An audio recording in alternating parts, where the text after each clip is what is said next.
This week's stories are not happening far away. They're happening in Michigan, in northwest Ohio, in the Strait of Hormuz, and in the skies over the Russian oil refineries. Three of those, for this channel's purposes, are close enough to matter immediately. I'm Skelly. It's Sunday. Let's start in your backyard.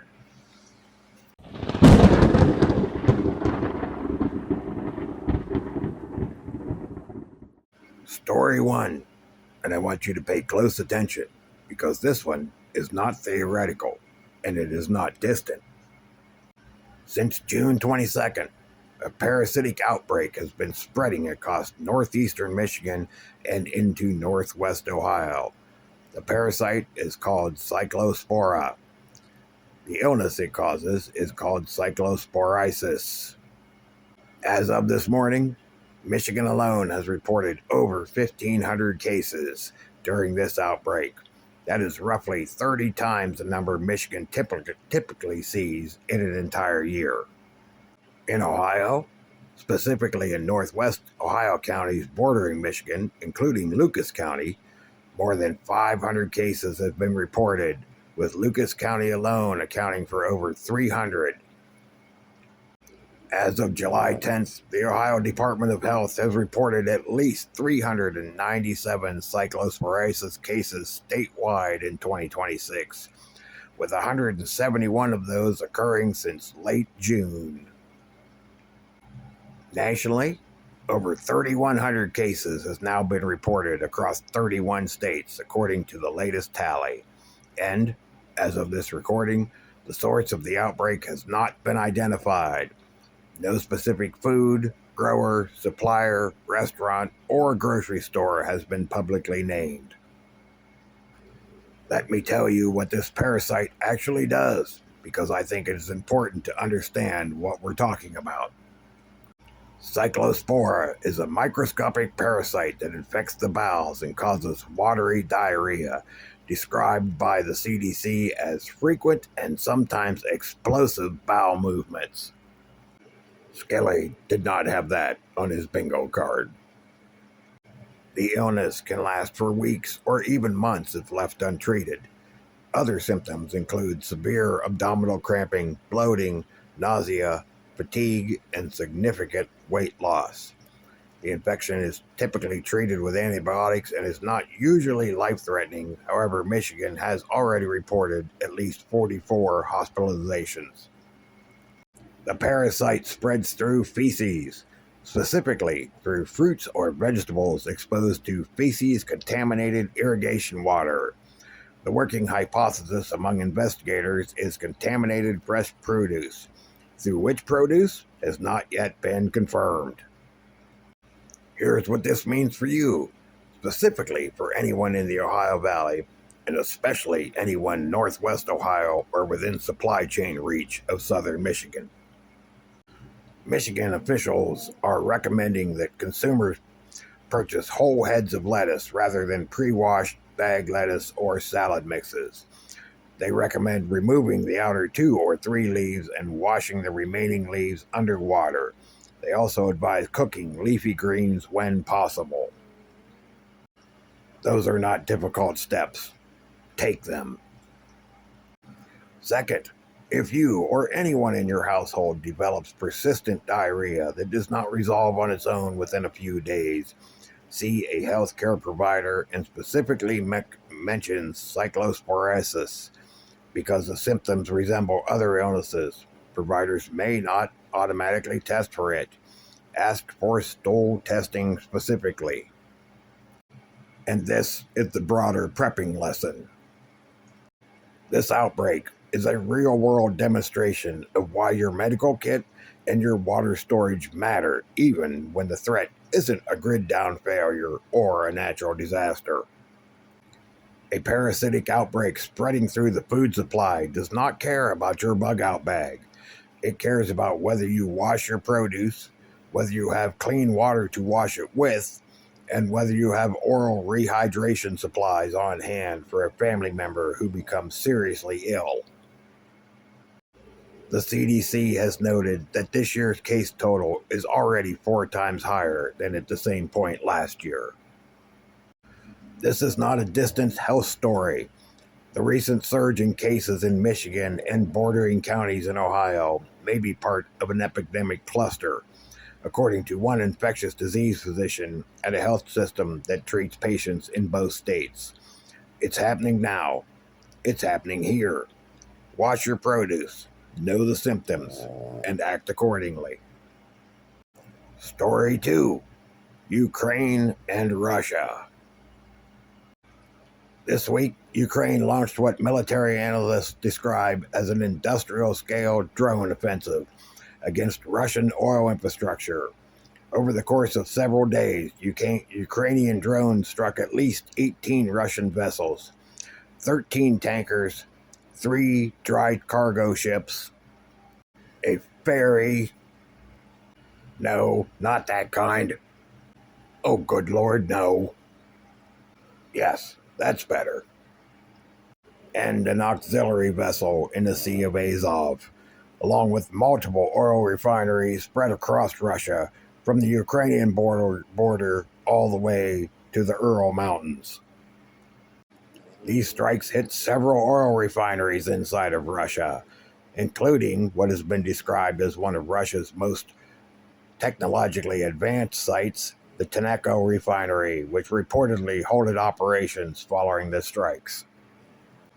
Ukrainian drones also struck pipeline pumping stations, including one pumping station that feeds the Blue Stream pipeline that carries gas to Turkey.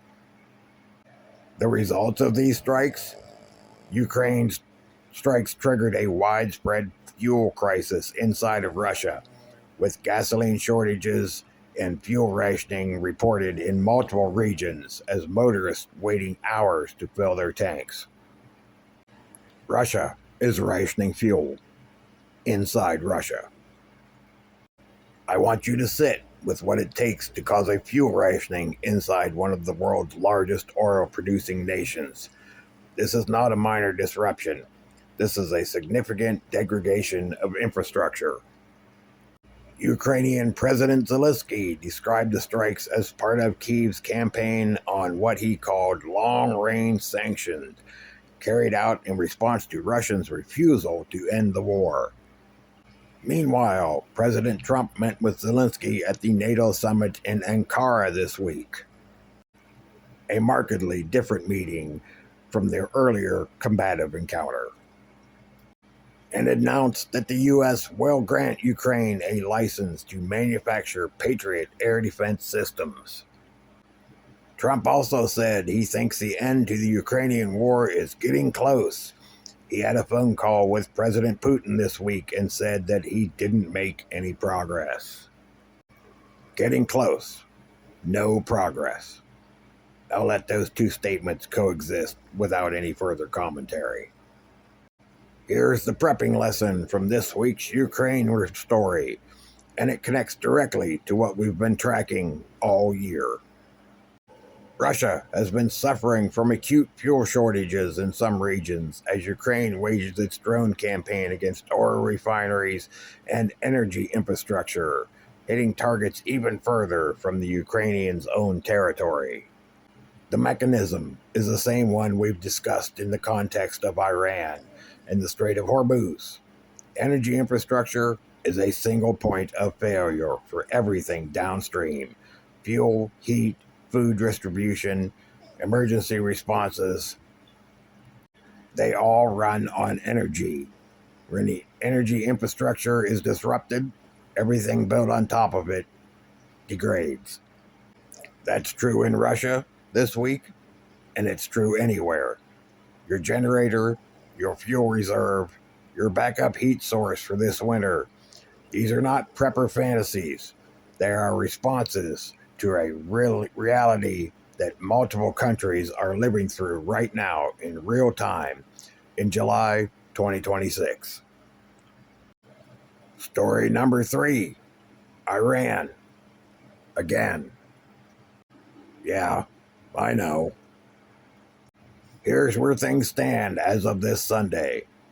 The 60-day Memorandum of Understanding, signed June 17th, established a framework for negotiations and a final end to the conflict.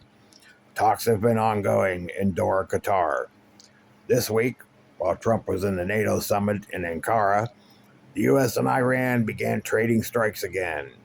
Trump flew partway home on an old Air Force One plane instead of the new Qatari gifted plane, a surprise swap that came as hostilities resumed.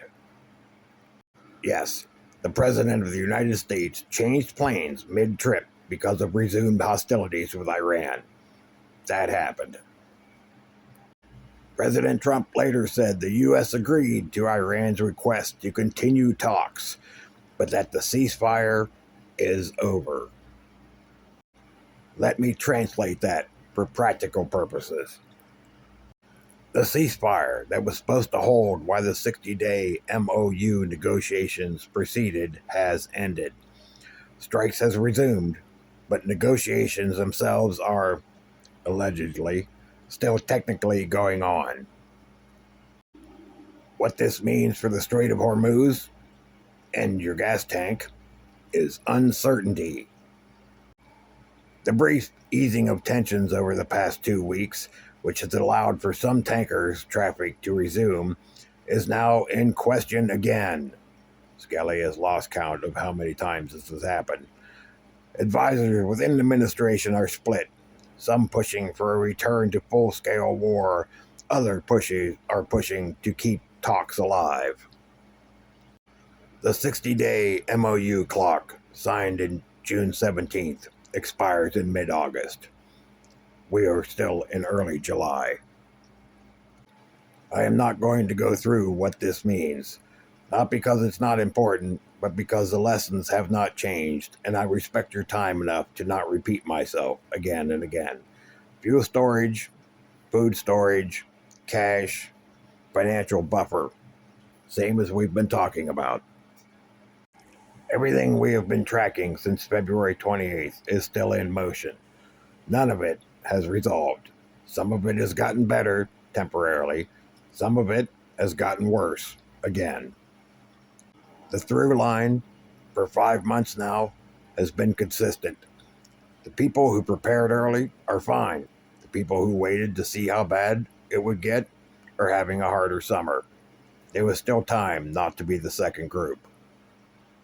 And that's your week. Anal explosions. Ukraine pounding Russia's oil supply, and same old in the Strait of Hormuz. 3 stories, all of them local in some sense, in your grocery store, in your gas tank, and in the counties north of you. That's what this channel is for, not the far-off theoretical crisis, the actual ongoing measurable pressure on your daily life, and what you can do about it. Now, a word from our sponsor. Today's Skelly Report was brought to you by my Patriot Supply, a veteran-owned company that supplies shelf-stable food, solar generator power, as well as water purification and more. The link provided in the description will take you directly to their site. That is Skelly's affiliate link, and yes, he will make a few cents if you order something. Helps us keep the lights on here in the studio.